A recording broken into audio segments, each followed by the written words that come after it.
Every employee has a destination shaped by their goals, their health, their financial well-being, and their future.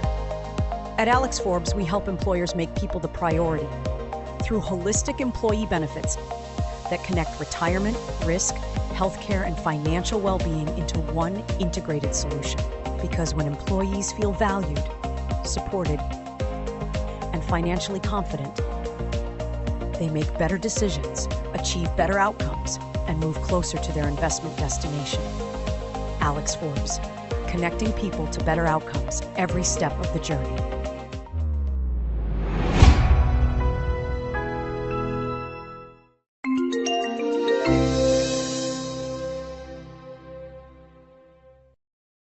Hi everybody, and welcome back to EBnet.Stream for today's first episode of our newest podcast series called Beyond Benefits.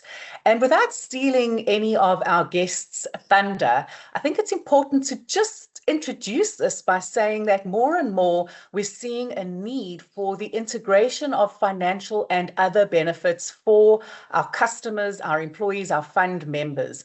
And so we thought a series on this would help enrich your language to have these valuable conversations with your clients. So that's all I'm going to say to start this. And I know our guest today, Belinda Sullivan, who is the head of corporate consulting strategy and value proposition at Alexfobes, will take us into more of the details. So welcome to episode 1 of Beyond Benefits, Belinda. Thanks, Natalie. Always a pleasure. I think it's important to start at the beginning when it comes to a conversation like this. I mean, I mentioned in the intro that we are seeing a lot of research and a lot of, let's call it, need for employers to provide kind of integrated benefits, or let's call them personalized benefits for their employees. In fact, we're seeing that 82% of people, when surveyed, are saying that they feel that they need to have a clear purpose to feel engaged. And having thought about that and kind of preparing for this series, my first question is, how has the fundamental why or reasons for working changed over the past decades? And how should an employer think about the benefits and the total value they offer to their employees? A very, very good question, Natalie. And we really do see that the biggest shift is that employees are no longer viewing work as simply a source of income. I mean, you're spending most of your time in the office, or online, so you're engaging more and more. You want the workplace not just to be a place where you're going to be remunerated, but a place where there is a source of security, a support system, and that there's opportunity. So historically, there's been a focus on remuneration, but today employees are asking a much broader question. Will this employer help me build a better future for myself and my family? So it's not just about me as an individual, but what does it bring with it? And that future includes financial security, access to healthcare, protection against life's unexpected events, so we never know what's going to happen, and then opportunities for personal growth and support for physical and emotional well-being. And we're seeing that coming through more and more, especially if we look at claims experience in terms of disabilities, etc. We're seeing more and more psychological issues, mental well-being, top of the rungs there. So that becomes a very important thing to be supported within the workplace. Another key point is that in South Africa, the workplace still remains one of the most effective places for delivering this financial support and well-being solutions for employees. So many households, their retirement savings, the benefits they have, so the healthcare, the group risk cover, and other protections, they look to the employer to provide for that, or they rely on the employer. So now when we start talking about employee value proposition, or EVP, we're not just talking about a collection of benefits, So we're not just talking about, what is it that we're going to put together and hopefully employees will be happy, but we're now talking about how do we create an ecosystem that can basically improve the lives of our employees. And that the important part of this is that it extends beyond the employees. So when employers are looking at that EVP, or the employee value proposition, I know we use far too many acronyms in this environment, but we're also looking at how the benefits that are provided support the broader network of the family. So the healthcare supports the family. They enjoy the gym memberships, and that promotes healthy habits and lifestyle. And when we start looking at that, healthy body, healthy mind, and hopefully, good financial decisions that improve and protect future outcomes. And that really ensures that there's more resilience in the family, there's more informed decisions that can take place. And this also then impacts on the broader community. So when we're looking at EVP, we're actually looking at a framework that positions the workplace benefits to support the employer, the employees, their families, and by extension, the broader communities. It's a very, very compelling picture that you paint. If we consider how individual South Africans protect themselves for various events and eventualities, that could be retirement, it could be medical emergencies, family emergencies, etc.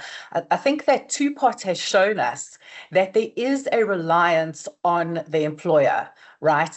Really, a person can look to three places. The first is the government or the state, the employer, or do this on an individual basis. And we see it, you're 100% correct. We see it in South Africa being very much an employer, I don't want to say responsibility, but certainly an employer benefit or opportunity. Yes. And I think while we are starting to evolve into this integrated type of view, and we consider the EVP in its totality, are there certain points that are not negotiable? For an employer or a human capital professional listening to this right now, how would you advise them, or what would you say is, or let's say, are compelling components of an EVP that they should be considering? So I think, naturally, if we look at it, we have to see that there are different dimensions in terms of the well-being, and how do we then manage that and look at this holistically. So, and not just healthy benefits coming to mind, but we need to look at the physical well-being of employees, the mental and emotional well-being, how is that supported, as well as financial well-being. And I mean, if we think physical well-being, people sitting at home, maybe lounging on a couch with their laptop, so ergonomically not sitting properly, but also then trying to get them off that couch to do some exercise. The big mistake that we tend to see is that organizations may treat each of these components as separate conversations. So if I'm going to look at healthcare, I'm going to just look at that. I'm going to look at putting in, say, workshops or videos for the staff on mental and emotional well-being, and then I'm going to deal with the financial stuff separately.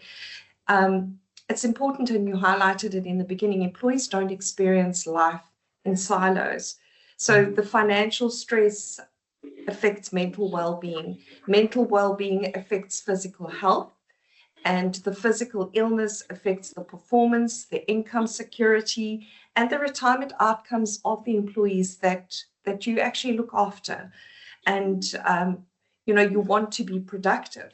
So physical vitality, therefore, also deserves a seat at the table, because it's really that driver of so many workforce outcomes. It impacts the decision-making and ultimately how they show up at the office. So I think that's very important. A healthy workforce is seen to be more productive, more engaged, more resilient. And at the same time, we have to look at that financial well-being side of things, because that deserves equal recognition. So when someone shows up and there's financial stress, then we see there's anxiety, there's absenteeism, there's poor decision making, which can then impact their performance at work. And you know, those are things where we now need to look at how do we shift the conversation from what should this benefit design look like to an outcomes design. So how do we want this picture to look in the end? So it's not about what benefits should we or do we provide, but what sort of outcome are we looking at and want to achieve for our people? And I think that's something that the employers need to look at, you know, how do we then shift that conversation or shift that dialogue in structuring the EVP to ensure that we can improve productivity, financial resilience, also help people to have enough retirement adequacy. This, I know this seems like a shopping list of what we want for people, but obviously there are areas that are going to resonate more with some, but holistically that picture can help uplift all workers. You used the word holistic, and I'm so glad you did, because you used it in the same answer as your shopping list. And again, it creates and evokes this image of an individual who is complicated. Their motivations and what inspires them is many different things. It's not like I come to work today and I think, oh, today I'm going to work for my money. Tomorrow I'm going to work for personal recognition. The next day I'm going to work for a gym membership, which is something that you mentioned. So it is a shopping list, but people are complicated. And what motivates me and their family situations are also very different. And so as you were speaking, I was thinking, okay, so now we're setting out what the employer should be thinking about when putting together their EVP. Are you seeing in your experience that there's a disconnect? So employees may be wanting something completely different. So from your experience and what you've seen on the ground, what do employees actually want from their employer's EVP? And let's add to that, is it reasonable to expect the EVP to tick all the items on the shopping list? So that is a really big question, you know, is everything going to tick the box for everyone? And that's a real critical point before I actually dive into what employees want or value. And we have to look at it that each person, while I said we're not living life in silos, each person is different. Each person has different outcomes that they are targeting and they want and they value. So we have to consider the fact that, and in a way, I mean, I know in designing retirement benefits and risk benefits, we always have to consider that we want to create either a benefit that can, you know, the average person will enjoy and be able to get some benefit out of it. However, as I said, because everyone's not the same, we're looking at how do we then cater for the individual. But as an employer, you don't have that luxury of now saying, well, Nathalie wants these benefits, we're going to give them to her, and someone else wants these. That we have to try and pull together as a foundational basis as to what is it that we can give employees that could perhaps help them achieve what they want to target. So we know that medical aids remain the foundation benefit, you know, so employees absolutely value that access to quality healthcare. It's one of the few benefits you get to really have as a tangible benefit. You can see it working for you now. Whereas if I say to people, you've got to save for retirement, it's like, oh, that's a very long time away. But so it becomes quite important when people are looking at benefits. They see healthcare, that's something that's critical and important for them. But we're also seeing a shift where employees are now saying, well, I also want to stay healthy. I don't want to actually only go to, I don't want benefits that only help me when I'm sick. I want things that offer me additional value that keep me healthy. So I don't have to go there because I'm sick, but I want to make sure that I can actually stay better as well. What do we call preventative care? So when we look at the perks of gym as an example, it's not really a perk. It's part of that critical part where people are thinking of preventative care. So if we include things within the program that looks at preventative screenings, health assessments, fitness activity programs, nutritional support, and hopefully people use the nutritional support and don't just share them with themselves like I do. Mental well-being support, health coaching, what should I be doing to stay healthy? All of these different benefits that come through, access to digital well-being tools. I mean, we see a myriad of those tools out there that you can either download an app to track your eating, you can track your steps, so there is a way that employees are now starting to look at how can I measure and monitor my own personal health. And then we see that employees are now also looking for advice, and you highlighted, Nathalie, with the introduction of two-part. Very definitely, we have people going to ChatGPT now to get financial advice. But it is important that people, while they have access to advice, that they start looking for somewhere where they can get trusted advice. And that's where that becomes really critical in terms of the benefits. So making sure that there is access to advice through the employer, where they can then build the confidence in terms of making good financial decisions that benefit them long term. So pulling all of those together, the idea is that I want preventative care. I've seen my parents who haven't saved enough. I want to now try and make a difference in terms of where I'm going in my future. So I want to have a look at, how do I understand my financial and risk decisions, and what sources of information do I trust to get that information or my answers that I'm looking for, and where can I go where I can actually get that trusted advice and support. So as part of all of that, and as part of your retirement and your group risk benefits, advice becomes a benefit on its own right as well. So we are seeing employees looking for advice and making sure that that is accessible through the workplace. That also becomes a critical benefit for employees. Just a sidebar question, and I read something the other day around employee or kind of group rewards programs, and how, and I'm talking financial rewards here. So my employer has a kind of a scheme where I can get discounts at various retailers, and the fact that this article was trying to convey, or the point was that South Africans are actually leaning on those rewards programs to make it through the month. Are you seeing the same? I know that research is coming through on savings withdrawal benefits as well. You sparked my thinking when you were talking about two-part. Are we seeing that as well, of kind of a financial network of partners kind of benefit or structure?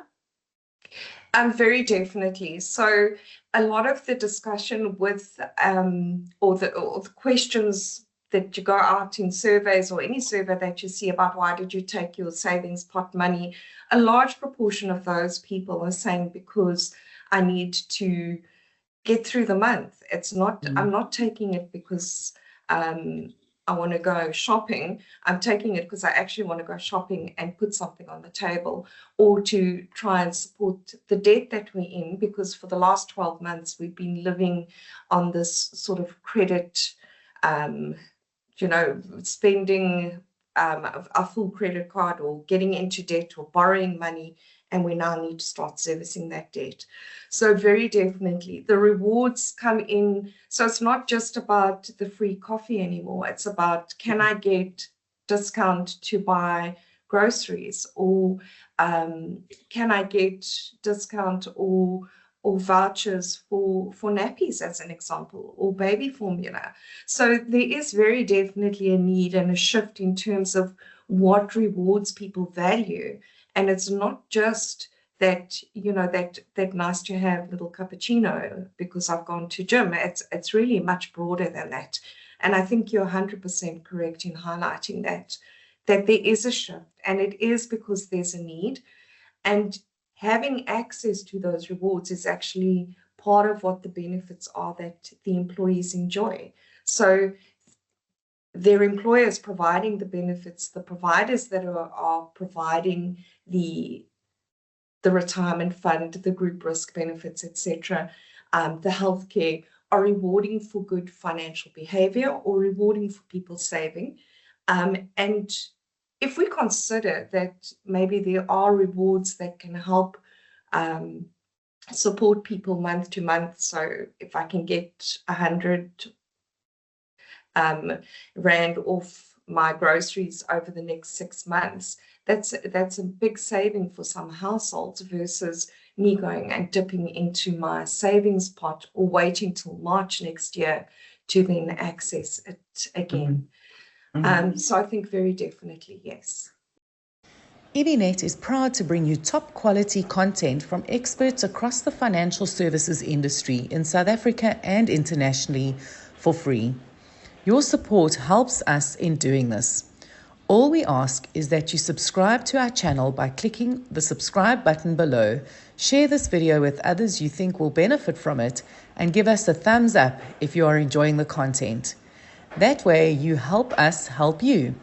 Thank you from the team at EBnet. For more great content, please visit www.ebnet.co.za. I do want to talk about the advice aspect that you mentioned earlier, but before we go there, I'm thinking of a cynical executive who might be listening to us going, oh, they're carrying on about free cappuccinos and gym and 100 Rand off nappies. And there may be some skepticism. Right. Yeah. So we talk about EVP, you and me understand how valuable it is and how multidimensional an employee is. How would you, as an advisor or as a trusted partner of an employer, convince a skeptical customer on the value of things like rewards, on an integrated benefits structure, on a well thought out EVP? So first of all, the view that this is like a soft issue. I would definitely say wellness is not a soft issue. And it really is a workforce performance issue.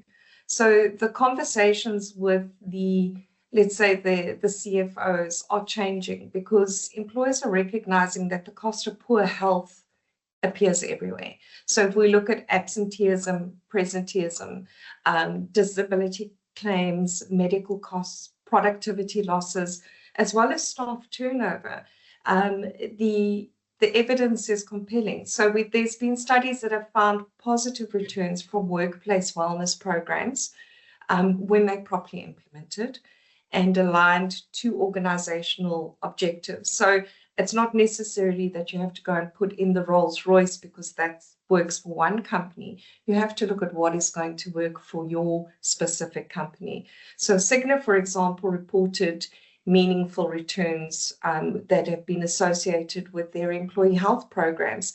So I think employers need to be careful not to only focus solely on the gym membership or the step challenges and that from a choice, but the real value in terms of creating a culture of prevention, early intervention, and support for employees. So the key question isn't really what is the return on investment of wellness, but what is the cost of an unhealthy workforce and how do we support that? So if we're able to look at an employee and make sure that they are physically healthy, emotionally resilient, and financially secure, they're more likely to be engaged, productive, and able to contribute positively to the business. And that in turn is going to have an impact on what the outcome will be for that business long term. And the benefit, the benefits also reaped by the employees. So it becomes a workforce or a wellness, the wellness program essentially becomes a workforce strategy rather than just, an added employee perk that gets added to your salary that you pay for. There's actually a benefit, a reciprocal benefit for the employer and employees. And it's deeply intentional. 100%, and it's specific to your organization. So I know it's very easy to go and say, well, let's get this healthcare provider and we'll lump it with a 3 times death benefit, maybe some disability, and we'll do a basic retirement savings, and that's our package. Maybe as a start, if that's all you can afford as an employer and as a workforce starting out. But you're right that it has to be intentional. And how do we then, if that's your base that you're starting with, how do you then make sure that it's agile enough, or you have the ability to build on it over time to make sure that it's actually appropriate for your workforce, rather than just taking an off the shelf and trying to make it fit.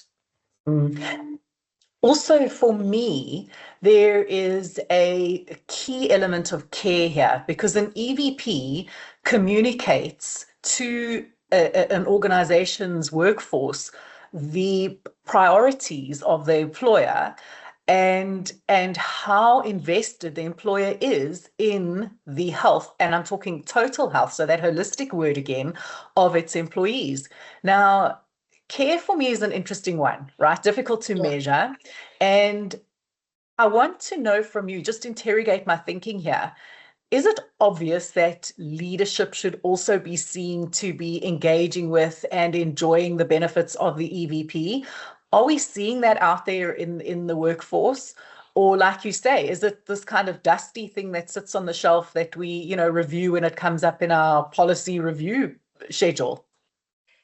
Yeah, so again, I think that as the EVPs evolve, so as the structures and that evolve, very definitely in our company, I see leadership very much stepping up and taking part and showcasing and bringing value from the EVP to the employees. And we do see that with other employers that we work with. And I think we do have some of those employers that we've asked to join us in 1 or 2 of the episodes going forward, in terms of what they are doing and how they are being successful in changing the dynamic within their organization. And that's really being driven by the leaders of the organization. So that value of care and support for employees is critical as part of the work culture, and how the organization actually shows up for their employees and with their employees, that it's not this sort of cold space where no one gets any ability to say, I think, can't we look at something else? Or I don't feel that my leaders, they're all sitting on some other special benefit program and I'm here. We don't seem to see that anymore. I mean, historically, there were people based on their level within a company that had better benefits. And we're seeing that there is more equitable distribution of the type of benefits that all employees have, irrespective of where they sit within the organizations. So, yeah, it's not just something you take out every so often and dust off. These benefits that we have now, and the way the benefits have changed over time, health and all other institutional type benefits, it's not that you get to take them out. You actually have to live them, because they're part of everyday living that we've come to, I almost want to say enjoy, and hopefully everyone's enjoying that. But also in terms of the additional things like the AI that's come through, the tools that have come through to encourage that engagement with the benefits that you have. As you're speaking, I'm thinking, I don't play paddle. And that's the kind of latest craze that you see people and organizations posting on their socials, enjoyed a game of paddle, with the photos. And it strikes me that there may be possibly a generational issue here. So, I mean, never mind the gender differences, in the olden days, and forgive, this is very stereotypical, but, the boys would play golf and the girls would go for a facial day at the spa. And so that kind of resonates with me and sticks with me. And I'm not sure why. There's obviously something I need to go and unpack there. But kind of as we come to a close in our conversation today, this generational thing. So it's more than just boys and girls. It's we're sitting with a workforce of multi-generational employees. I can see that a employer watching this would be going, crumbs, how am I supposed to keep everybody happy? But is there a solution or a clever way of structuring an EVP to deal with these generational differences?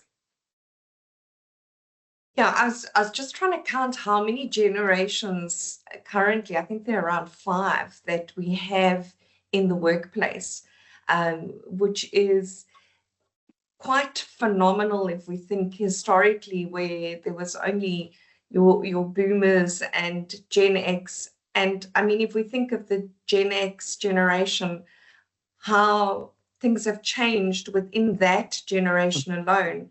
And then we have new generations that have never experienced taking out a tape from a tape deck and trying to fix the tab in there. And now I'm trying to give away my age here. But I think trying to make sure that each of those generations have benefits that resonate with them is extremely difficult, or that they can fit into the workplace and everyone's at the same emotional and sort of EQ level is also very different, because the societies that each of those generations have been brought up in are very different, and expectations and what offends me and offends you may be very different now in a workplace, and we're seeing that playing out in the workplace. So it's not really about more benefits, it's about smarter benefits. So if we look at the 25-year-old employee, they really prioritize mental well-being and financial education. They know they've got debt because they have been through university, they've had to take substantial loans that are absolutely huge. They're still living at home. They're trying to manage that debt. They're trying to look at career growth. They're looking at social media that's saying, well, you should have the sports car and everything else. And yeah, the photos of all these youngsters doing that. So the whole challenge and also the mental pressure that's on those individuals is significant in your workplace.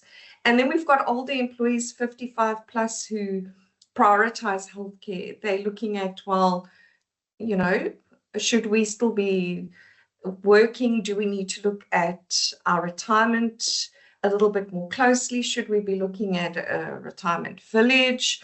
And those sorts of things. So the challenge for employees or employers is really creating benefits with flexibility, but trying to limit the complexity of it. So it becomes really, what was that saying last year? 6-7. How do we keep everyone happy? So the traditional model assumed standardization, but individuals on standard, as we've said, they're on standard. They don't live their life in silos, and outcomes are increasingly dependent on recognizing that there are differences. So rather than offering everything to everyone, employers have to focus on creating a robust core offering with opportunities for individuals to be able to personalize. So what is that personalization? How can I personalize around the edges to really make this thing work for me and fit for me? So this is where the group benefits become powerful, especially when we start balancing and integrating this employee benefit ecosystem, because through that, we create scale, we create affordability within a framework that still has a governance component, and then is allowing that choice that these different individuals and people may want. So the workplace is one of the few environments that I can see where employees can access this meaningful protection and support on favorable terms. So giving them that opportunity then to try and structure it to suit their specific needs, really is a huge plus for those individuals. And then again, coming back to that advice element, because as soon as you start offering that choice and that stepping out of that sort of set framework, we need to provide guidance. And we do see that with the younger and even the older generations. Advice is so important to make sure that the choices they make are actually taking them in the direction that they want to go. We know that saying that, any road will take you there. So whichever road you take, it might take you an extra hour and you'll get there. It might not be pretty. And sometimes you want the support to know that there's a good stop on the way and getting proper directions. I want to loop back to that advice that you mentioned. And in that context, you were talking about financial literacy and financial advice to support the employee wherever they may be in their financial journey. But zooming out slightly on that, and maybe to wrap up today's episode and kind of set the scene for the future episodes. An advisor watching this now, we know that at EBnet we have institutional advisors, we have retail advisors watching this, and coming at this picture from two very different points of view. And how would you enable, or what language would you give an advisor from whatever points of view they are coming to this conversation at or from? What language would you give them to be able to start these conversations with employers or individual customers? And I guess my question is more around the ability to broaden a conversation. And I'm not sure if I'm making sense there, but yes. So for me, it's about it's not about trying to go and see an individual and now sell product. And I think the misconception is that people think I need to be wealthy before I can get the advice that I need, which then sort of is conflicting, because I'm not going to get wealthy if I don't know how to get there, and I need that plan in place. And I think for an advisor, the critical part is building that relationship and walking the journey with people, to understand what the possibilities are with the right benefits, the right investments, and the right structure for their future, and how that can be structured in a way that while they're going through the journey, that they get to enjoy that they reap the financial rewards that they're striving for and working for, and also be able to enjoy life. So you're not just about working to accumulate that money at the end, but recognizing that life happens in between, and how do we make provision for that, as we do with all the benefits, but how do we also then save or go on that holiday that we want and actually live life throughout this journey. So, and I think a financial planner sitting there today can actually sit and structure a conversation with an individual about, these are the things that we need to support you and to build that future, but how do we then make some of your dreams a reality along the way and structure that accordingly? And I think for me, that's the place to start, because that 25-year-old that they're talking to, that's starting out, has a very different picture of what things would look like one day, and I think having the right support at the outset, not that product push, but knowing that I can talk to someone that I trust and who's going to be there with me every step of the way. If I'm not sure about something, I can go to them to ask them Mm. I want to go on an overseas holiday. I'm thinking of borrowing money, or I'm going to take my two-part money, and getting the right advice to say, look, rather you've got some savings here. We can use these as part of emergency savings. There's something here that's not going to impact your tax or your future savings, and you'll still have enough, as a cushion. So let's take from here rather than doing something else. Or this is how we're going to structure this. Let's set it out as a project that you're going to put money away, and this is how you're going to afford to do that to go in April next year. So just that sounding board of advice and support.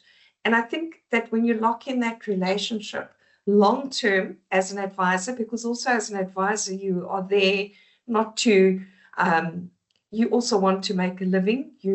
That's the work that you do.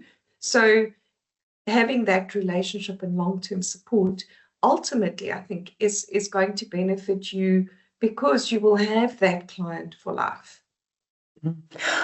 Wrapping up then, I'm thinking of my takeaways from today's conversation, and a lot of them are softer issues, like you mentioned when we started. Words like EQ, care, go and live your dreams, and really just hitting home that employees are humans, and humaning is hard right now.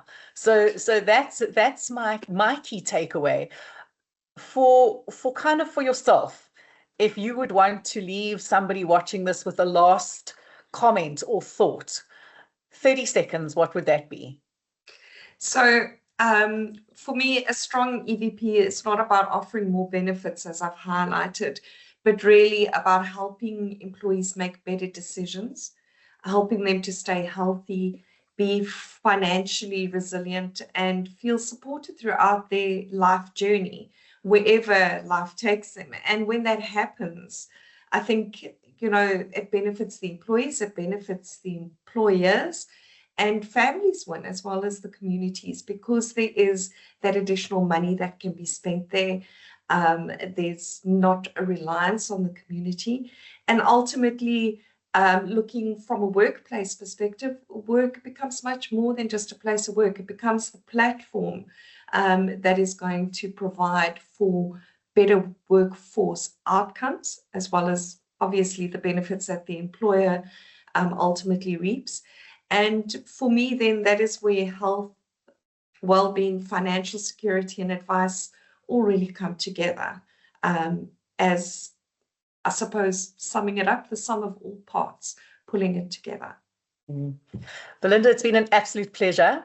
Thank you for taking the time to share your thoughts and your experiences with us today. And thank you to Alexfobes for sponsoring this Beyond Benefits series. I think it is definitely something that all of us in the financial sector, particularly in benefits and insurance and financial planning, need to think about and need to give ourselves the permission to talk about, and give ourselves the language to talk about. So thank you very much for spending the time with us. Our next episode is episode 2, where we're dealing with stress. And I'm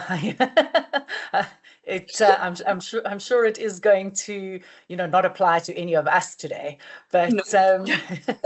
but stress is a big deal as well, and does impact on an employer's EVP, and certainly impacts on all of us. So, Belinda, thank you for discussing the importance of EVP, the things to think about, and I'm sure we'll be seeing you later in the series as well. Thanks very much, Natalie. Appreciate your time. Every employee has a destination shaped by their goals, their health, their financial well-being, and their future. At Alexfobes, we help employers make people the priority through holistic employee benefits that connect retirement, risk, healthcare, and financial well-being into one integrated solution. Because when employees feel valued, supported, and financially confident, they make better decisions, achieve better outcomes, and move closer to their investment destination. Alexfobes, connecting people to better outcomes every step of the journey.